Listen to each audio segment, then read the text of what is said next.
Well hello then and today अपन equation ये chapter से स्टार्ट करेंगे.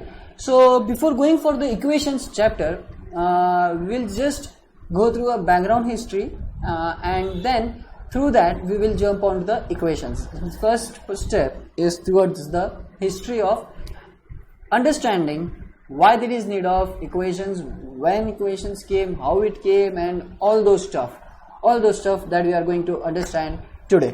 So before understanding equations we will understand algebra. It's a very basic term जो अपन ने school से पढ़ते आ रहे हैं.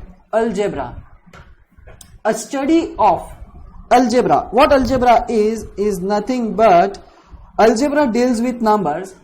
Algebra deals with numbers and the quantities that are unknown. They are related to things that are known. Exactly. Unknown quantities can be determined by examining the things that are unknown, and finally the determination of unknown quantities is possible. So what algebra was, how algebra deals and how algebra work is very simple, that it deals with the quantities that are unknown. The unknown quantities, पर कैसी quantities जो कुछ related है known thing को, related to known thing, and then unknown quantities can be determined. अब उनकी बात चल रही है, unknown quantities can be determined by examining the things that are known. By examining the things that are known, मतलब in short में अगर मैं आपको हिंदी में आगे बोलूं तो, and finally the determination process of unknown quantity is possible. अगर मेरे को हिंदी में इसको बोलने का है तो अलजेब्रा नंबर्स के साथ में डील करता है एंड क्वांटिटीज जो अननोन है, जिसका हमें कोई पता नहीं है, लेकिन ऐसी एक चीज जो किसी अपने को जो चीज पता है उससे रिलेटेड रहेगी और इन अननोन क्वांटिटीज को पहचानना या ढूंढ निकालना, पहचानना से बेटर ढूंढ निकालना बोलेंगे, ढूंढ निकालना किसके थ्रू, लेकिन नोन क्वांटिटी के थ्रू, जो अपने को पता है. अब नोन क्वांटिटी के थ्रू ढूंढना, इसका ही मतलब होता है कि उसके ऊपर कुछ एग्जामिन करना, उसको एग्जामिन करना, और फाइनली डिटर्मिनेशन, एक प्रोसेस जिससे अननोन को ढूंढा जा सकता है, वो पॉसिबल हुआ. And all because of algebra. ये है अलजेब्रा का बुक में का एक पेज. First ever book written on algebra by Al-Khwarizmi. उसका नाम, इस बुक का नाम था किताब अल-मुख्तसर फी हिसाब अल-जबर. नाउ ये अल-जबर जो है, अल-जबर ये डिनोट करता है अलजेब्रा को. Algebra was derive from this word al-jabr. Al-jabr, okay. Al-jabr व मुकाबला. ये पर्शियन मैथमेटिशियन है. अल-ख्वारिज़मी पर्शियन मैथमेटिशियन थे. अब उनके लैंग्वेज में लिखा गया था ये बुक का नाम किताब अल-मुख्तसर फी हिसाब अल-जबर व मुकाबला. अब उसका English translation is the book, the compendious book on calculation by completion and balancing. इस बुक का असली नाम क्या है? The compendious book on calculation. Important चीजों को मैं यहां पे आपको नोटिस करा रहा हूं. इट्स जस्ट बिकॉज कि आपको एसेंस पता चले, अलजेब्रा का एसेंस क्या था, उसका काम क्या है, वो क्यों आया है. Compendious book on calculation by completion and balancing ये था. और दिस वाज द पेज, ये पेज था, a page from Al-Khwarizmi's book known as किताब अल-मुख्तसर फी हिसाब अल-जबर व मुकाबला. Al-Jabr was the word through which algebra was derived. So algebra क्या है? Algebra is nothing but calculation by completion and balancing, and rather to be speaking of in a broader sense an abstract matter. Abstract में अगर मैं बात तुमको कहूँ, abstract में अगर मैं तुमको कहूँ तो it is nothing but finding unknown. That is why we study algebra. Algebra क्या है? Algebra is nothing but that field which deals with the finding of unknowns. And वो कैसे होता है? तो वो होता है by method of completion and balancing. Now what it is वो मैं अभी तुमको समझाने जाता हूँ. ये अल-ख्वारिज़मी ने बुक लिखा गया था कुछ 820 AD में. 820 AD में ये बुक लिखी गई थी. द बुक कंपेंडियस बुक ऑन, किताब एज इन बुक होता है, ये सब अपने को अभी बोलने की जरूरत नहीं मेरे को ट्रांसलेशन देने की, क्योंकि इसका ट्रांसलेशन इंग्लिश में दे रखा है यहाँ पे. So there is no such need of me translating the words, but the book, ये पर्शियन मैथमेटिशियन थे, उन्होंने बताया है, अल-ख्वारिज़मी ने, निकाला गया algebra and often referred as the father of algebra also. So अब ये होता क्या है, how the things work in algebra was, कैसे फाइंड आउट किया जाता था कि by calculation of completion and balancing. See the basic concept was कि if I have 5, then what two numbers when added together will give me 5? It's 3 plus 2, it's 4 plus 1, it's rather 5 plus 0, or sometimes it is 14 minus 9, or sometimes it is 20 minus 15, or sometimes many more numbers. So calculation ये क्या सब चल रहा था, calculation चल रहा था, किसका, नंबर्स का. कैसे, कंप्लीशन से. कंप्लीशन यानी क्या, मैंने 3 छोड़ नहीं दिया, मैंने 3 को छोड़ नहीं दिया, मैंने क्या किया, कंप्लीट किया इसको. और बाय बैलेंसिंग का मतलब ये हो गया कि मैं दोनों साइड को एक जैसा रखता हूं. मतलब क्या, तुमने तराजू देखा होगा, वेइंग मशीन जो होती है अपने सब्जी मंडी वालों के पास में होती है, ऐसी कुछ होती है. यहां पे समझो मैंने 4 स्टिक्स रख दिए. Let me just take in different colour. मैंने यहां पे 4 स्टिक्स रख दिए. अब मैं वेट करना चाहता हूं. अब देखो जरा, ये 4 स्टिक्स का वेट इतना था कि ये ऐसा ऊपर नीचे हो गया. Now you all can see ये ऊपर नीचे हो गया. इसका मतलब क्या हो गया कि इसका वेट भारी हो गया है. ओके, ये नीचे जाएगा, जैसा भी होगा, ऊपर नीचे हो गया, इम्बैलेंस हो गया. मेरे को उसको बैलेंस करना है. तो what I will do is मैं यहां पे कुछ वेट्स रख दूंगा और मैं एक एक वेट करते जाऊंगा इस हिसाब से कि धीरे धीरे करके वो दोनों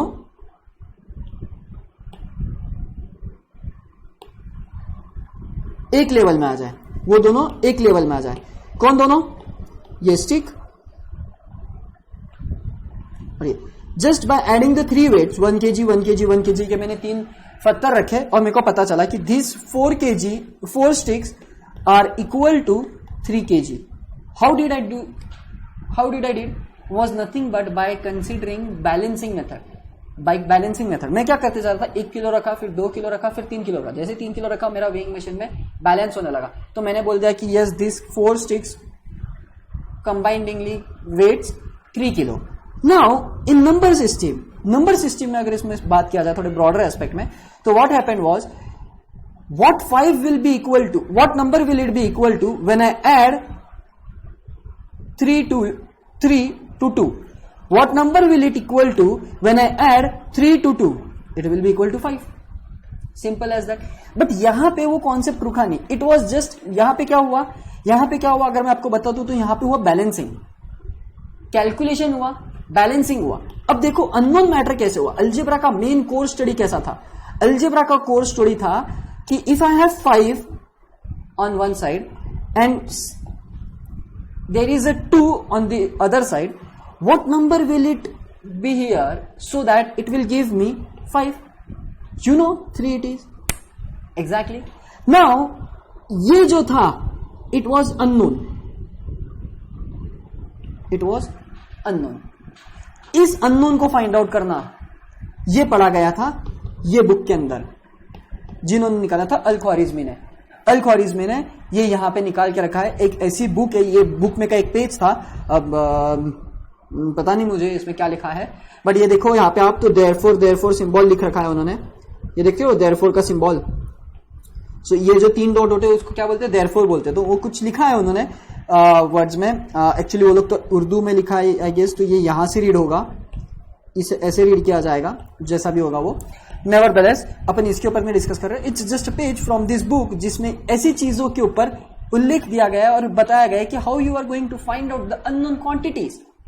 And that is what we are going to study today, is what things are in algebra that turned out towards the equations. Now let's just understand this more properly. If I have, let's say, box over here, what answer will I get when 10 is been subtracted with 5? It's easy for us. 5. Exactly. Now again, if I make a triangle, what I'm asking is, let's just remove the triangle. What I'm asking is, you need to fill this blank.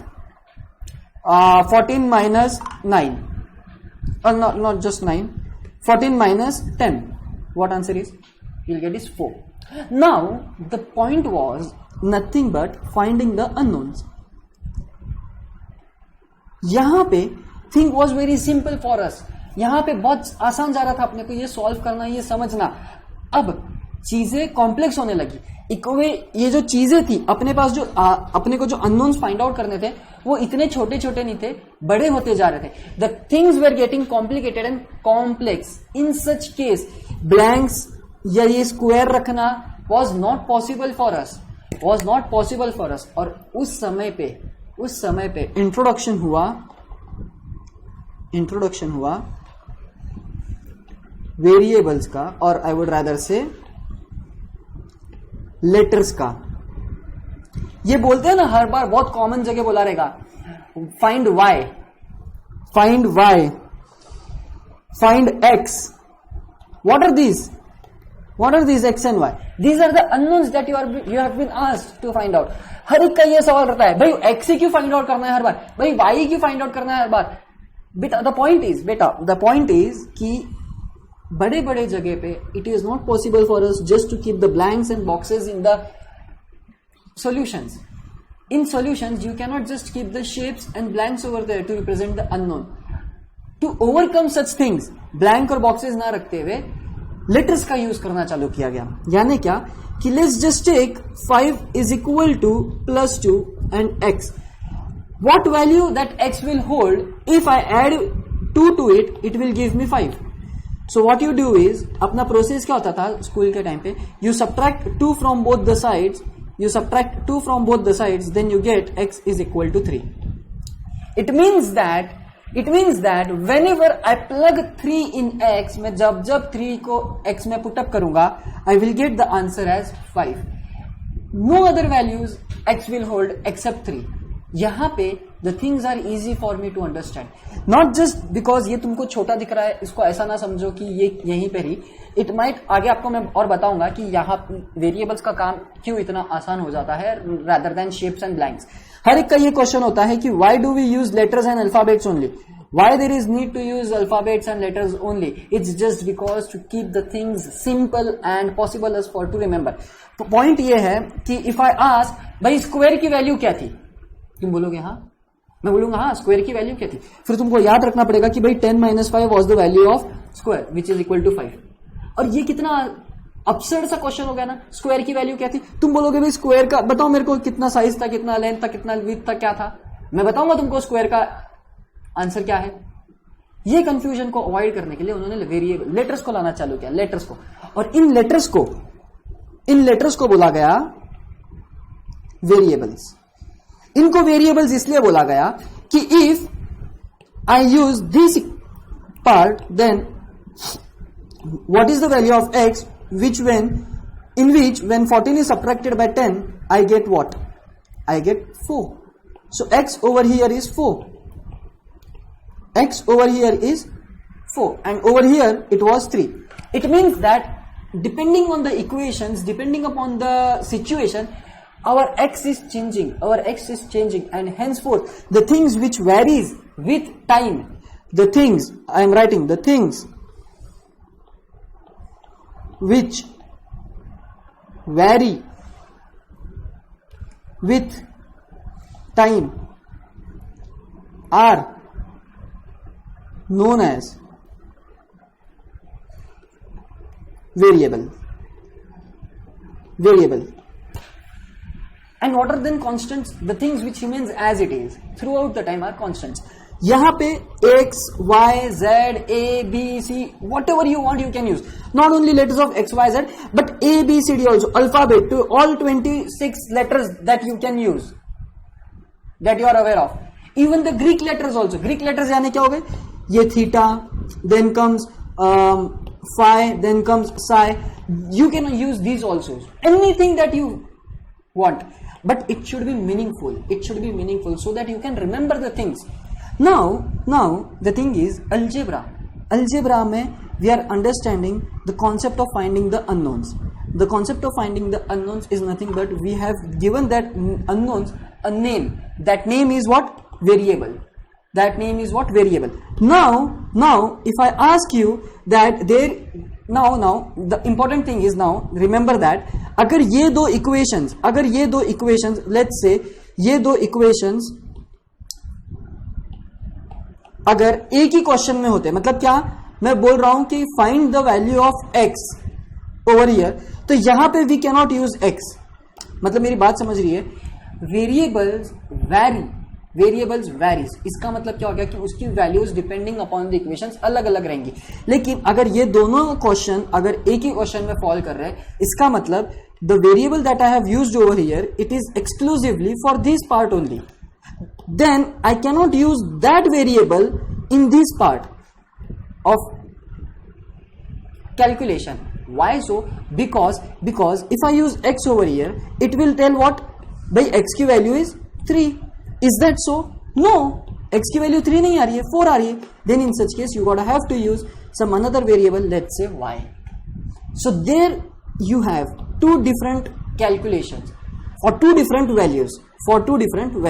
So often there gets confusion regarding that can we use same variable throughout our entire life, as in throughout the book or throughout the chapter?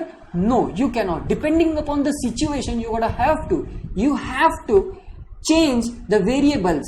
You have to remember what kind of question you are facing, what kind of calculation you are facing, and depending on that only you choose wisely. So अगर ये दो अलग questions है, then I am freely to use x. If not, then I gotta have to keep it as y only. Because ये दोनों एक ही question में आते हैं, इसका मतलब at some or the other point, whatever my x I have selected will represent if I put it over here x. Exactly, because x is 3. Even though I am considering that it varies with time, it does not mean that it varies in that particular calculation. इसका ये मतलब नहीं है कि वो question में vary हो रहा है, इसका ये मतलब नहीं होता है. द क्वेश्चन इज सेम, इसका मतलब वो टाइम पीरियड भी सेम है, और वो टाइम पीरियड में x की value is 3. So you can not plug x over here और 3 over here because you are not getting the value as 3, you are getting the value as 4. So you have to put it as y. But अगर different भी रहे, समझो ये question number 1 है, ये question number 2 है, it is possible for you to select any letter you want. Now the concept of algebra was nothing but to find the unknown.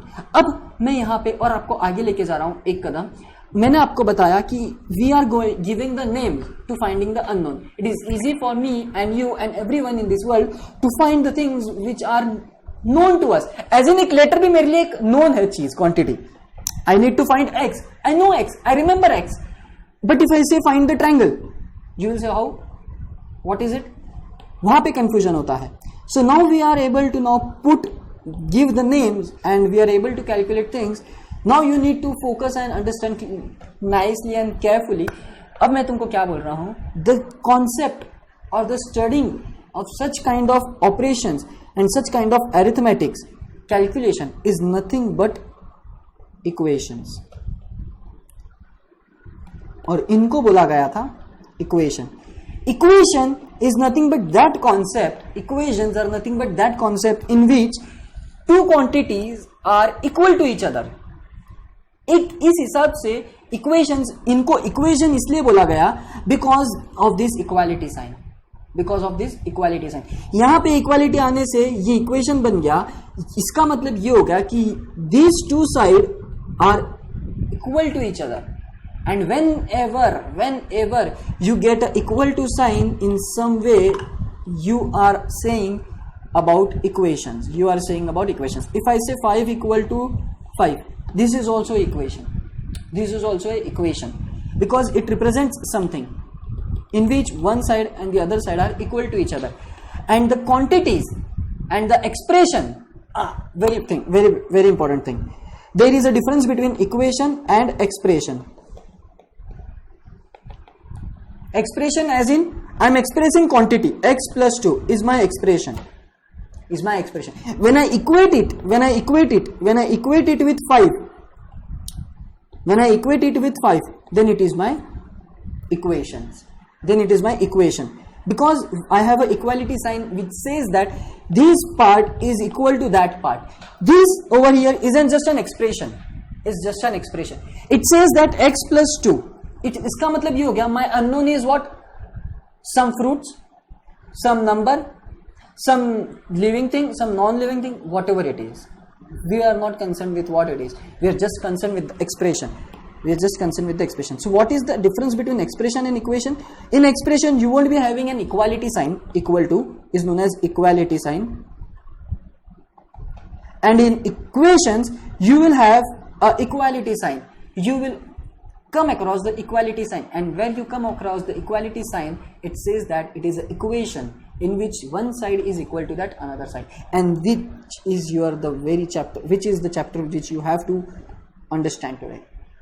So why do we study equations is nothing but to calculate unknowns, to calculate the unknowns.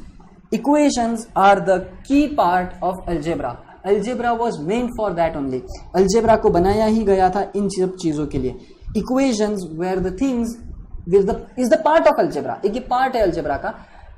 और आपको मैं एक बात बता दूं तो the difference, हाँ ये तो आपको पता ही है, the difference between equation and expression is what. अगर मैं आपको बोलूं कि why do we study equation is, let's say मैं आपको बताता हूं कि why things get easy when you use equations and expressions. See, मैंने क्या बोला अभी देखो, मैं आपको बताता हूं कि why there is need for equations. Equations को क्यों पढ़ा जाता है. एक क्लास में एक लड़का था, मैं ये जो मैं बोलने वाला हूं अभी सेंटेंस, उसको मैं ना इतना छोटा मैं एक्सप्रेस करूंगा आपको पता भी नहीं चलेगा. देखना, क्लास में एक लड़का था, समझो आप क्लास में गए स्कूल में और वहां से कोई बदमाश बच्चा आया और उसने आपसे 7 चॉकलेट छीन लिए. क्या कितने चॉकलेट छीन लिए? 7 चॉकलेट. अब आपके पास बचे 5. तो बताओ आपके पास पहले कितने चॉकलेट थे जब आप स्कूल में आए? कितना लंबा सेंटेंस हुआ. अब मैं उसको देखो शॉर्ट में कैसे लिखता हूं. Let's just take let. अपने को पता नहीं है ना नंबर ऑफ चॉकलेट्स आपके पास कितने. That is the unknown factor. That is the unknown factor. तो अननोन फैक्टर हो गया x. Let x be number of chocolates. अब बोला क्या गया था कि एक बदमाश बच्चा आया और ये बदमाश बच्चे ने इस एक्स में से 7 छीन लिए. 7 छीन लिए यानी क्या? लेके चले गया. मतलब मेरे पास 7 कम हो गए. कम होने का मतलब हो जाता है माइनस. और मेरे पास बचे कितने? ये देखो, ये एक्सप्रेशन हो गया. ये एक्सप्रेशन क्या बता रहा है कि मेरे पास कुछ चॉकलेट्स थे जिसमें से अब 7 चले गए. ये हो गया मेरा एक्सप्रेशन. अब इक्वेशन कब फॉर्म हुआ? जब उन्होंने आगे बोला कि you are left with only 5 chocolate. So this is what my equation is. Now what I will do is, मैं क्या करूंगा, in order to find the number of chocolates I will add 7 to both the side. मैं जब 7 को both sides में add करता हूं तो देखो मेरे को क्या मिलता है. ये तो 0 हो गया. So x is equals to 12. So originally I had 12 chocolates with me. When a bully boy came, एक bully आया, उसने मेरे से 7 चॉकलेट छीन लिए, तो मेरे पास 5 बचे. This is why we study equations. बड़े बड़े सेंटेंस को छोटे में लाके सॉल्व करके दे देना. एंड वेरी इंपॉर्टेंटली अननोन्स को फाइंड आउट करके दे देना is why we study equations. And unknown को भी फाइंड आउट करने के लिए we use variables, a format, a thing which we can remember afterwards also और while solving also. Not just this kind of equations but very complex equations also, as in derivative, integration में भी X Y use करते हैं. Now you often prefer think like why always x only, a b c d कुछ भी क्यों नहीं ले सकते a b c d भी, but x y z are very famous. Famous इसलिए है वो क्योंकि पता है आपको, जब आप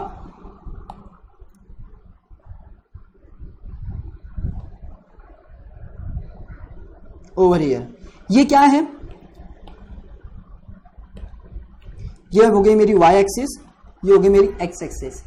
ये क्या डिनोट करता है? ये एक प्लेन हो गया है ना. एग्जैक्टली.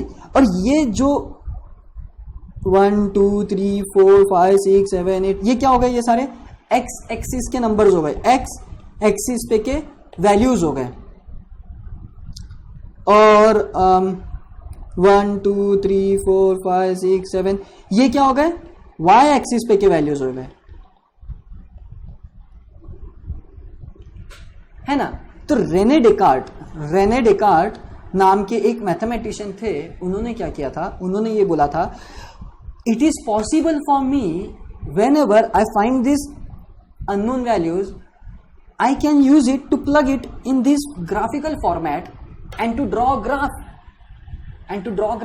और इसलिए x और y प्लेन का इस्तेमाल हुआ था, और इसलिए x, y और z, x, y, z इसको डिनोट करता है. x मतलब ये क्या हो गया, ये 2 डायमेंशनल प्लेन हो गया.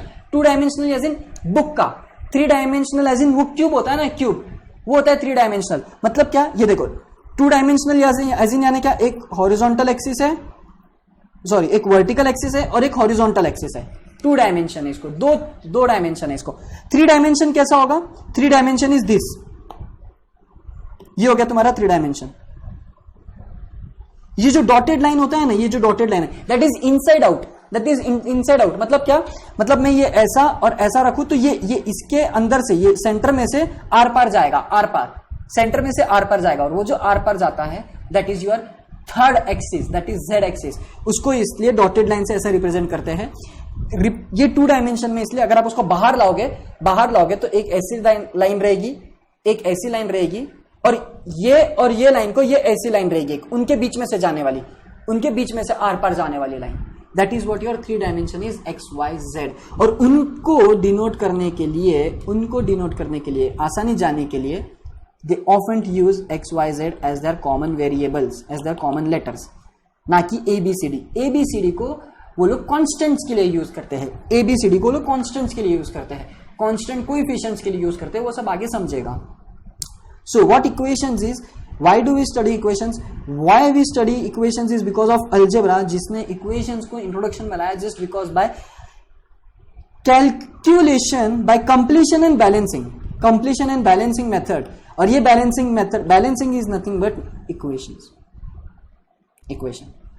and that's why we study equation, and that is why we are now thankful for them, algorithm, that we are able to find lots of unknown today, just by converting a big sentence into small equations. Very easy for us to solve things, very easy for finding the unknowns, and that is all because of algebra and equations. So this was the introduction, why do we study equations. Now in further part we will move on to this was the bird's view, and we will now move on to our notes part in the next session, where we will understand each and every quantity more clearly. Okay, so that's it from me. Thank you.